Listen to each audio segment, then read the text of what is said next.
you guys are very well aware, accountability ratings were released today by the Texas Education Agency, and Lubbock ISD is extremely proud to announce that we moved from being a C, a 77, to this year being rated as a B.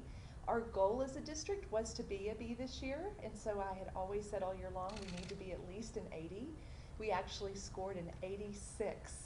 So Lubbock ISD saw a 9-point gain in our district's rating, and we are very, very proud of our students and our teachers and our campus administrators who really coached their teachers to make sure they were looking at every child every day, to make sure that every child was growing. And so this is the fruits of our labor for this past year. Talk more a bit about how that was accomplished. Of course, going from a C to a B rating is a pretty big jump. It is. So the accountability system looks at 3 different domains. The first one is achievement. The second one is growth, student growth and progress. And then the third one is closing the achievement gaps between student groups.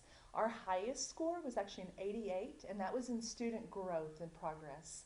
And so our motto in Lubbock ISD is every child, every day. And I honestly believe that's how we met that mark, in that we really looked at every single child. We talked about the progress of every child. We made sure we intervened when children were struggling. And we made sure that if children knew something, that we'd push them to learn more. And so that's part of that growth measure. So that was our highest area. Our lowest area was actually achievement. But we really believe that if we continue with that growth, then that achievement will actually improve over time. So we're going to focus on growing students down to the individual child level. One of the schools that stood out to me was Estacado High School. Yes. Tell us a bit about what's going on there. So 2 years ago, Estacado was actually an improvement required school by the state of Texas. Last year they were a C, and then this year they are a B. So we're so proud of the growth they have made, and it is based on growth. Their growth was tremendous at Estacado. Right. We still have plenty of room to grow with achievement, but their growth was huge, and so they scored a B. Lubbock High also scored a B, and we're really proud of both of those schools in the B. Coronado and Monterey are right on the cusp. They will be Bs this next year, there's no doubt. And then Talkington is also our other high school, and they scored an A. Sorry, last question for a specific school. Talk about Dunbar. Their performance went down. I know you all are focusing on that. Yeah. Kind of tell us about that process and why things maybe didn't go the way you wanted it to this year. So Dunbar spent the entire year in a state of ambiguity, not knowing what was going to happen. Were we going to have to close the doors? Were we going to have to rearrange grade levels within that feeder pattern?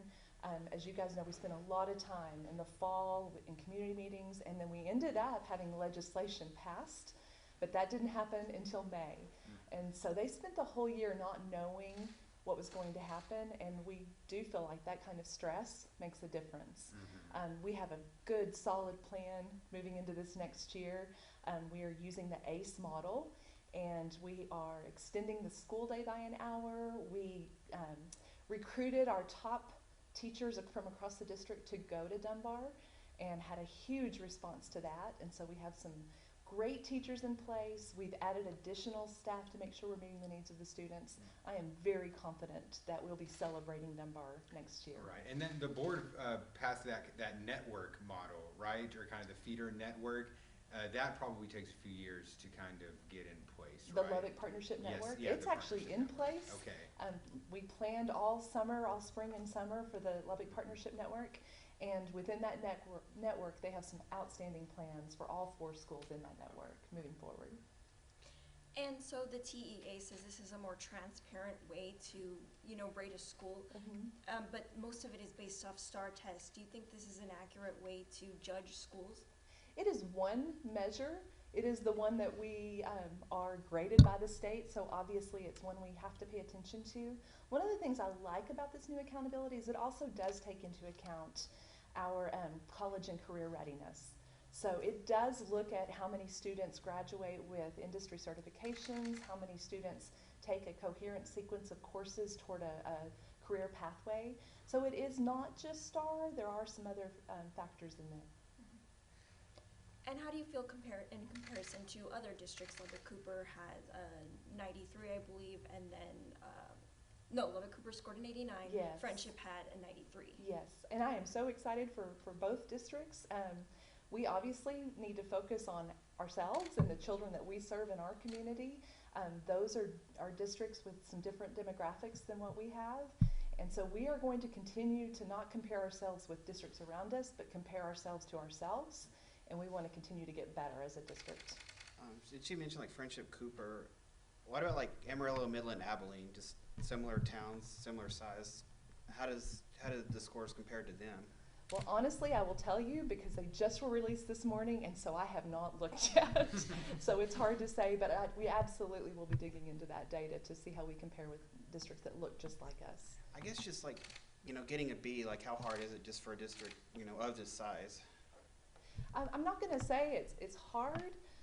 Well, of course it's hard. The work we do is hard and it's challenging, but your larger, more urban school districts tend to have demographics that make it more challenging. Our students come to school with sometimes less background knowledge, and so we have to really make sure that we are trained to meet the needs of the students we serve.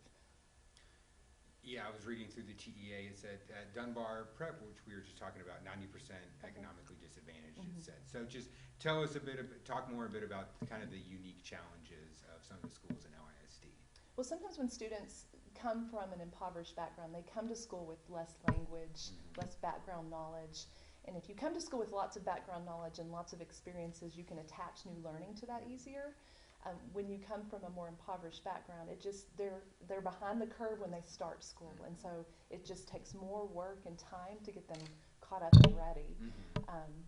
So I didn't know you extended the school day by an hour. yes, we did Yeah. at Dunbar. Okay. Yes, we sure did. Anything else stand out to you from the report? Anything else kind of catch your eye? We're just so thrilled about the 9-point games.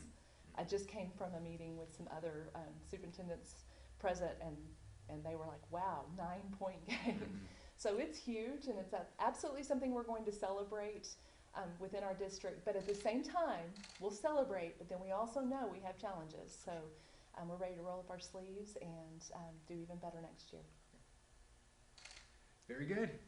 Anything else? I'm good. I think that's all we got. Thank you. Thank you Thank so you. much. We appreciate it. it. Yes.